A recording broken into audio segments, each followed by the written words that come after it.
तो जय जोहार संगवारी, अपन के फिर से एक नया ब्लॉग वीडियो में स्वागत है। तो संगवारी हो, आज के ब्लॉग वीडियो अगती पुत्रिन पुत्रा बिहाव वाला संगवारी हो, एमा टिकावन वाला वीडियो देखे ला मिली। तो संगवारी हो पूरा जरूर देखो संगवारी हो वीडियो ला, और लाइक सब्सक्राइब जरूर करो संगवारी हो। तो चलो संगवारी हो, आप मन ला दिखाता हूँ मैं। हाँ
दीदी हम 5,000 लिखत रे भैया, देखो दिल देख 5,000 लिखत।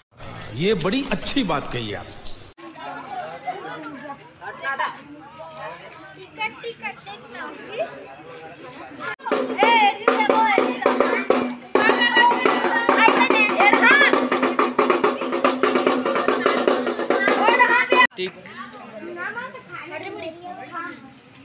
शादी में आई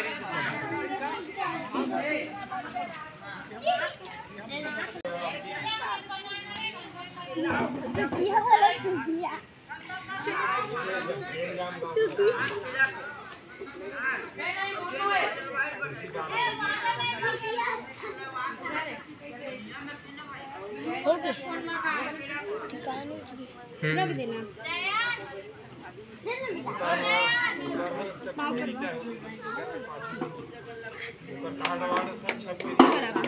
दोनों घर और वो सामान ला के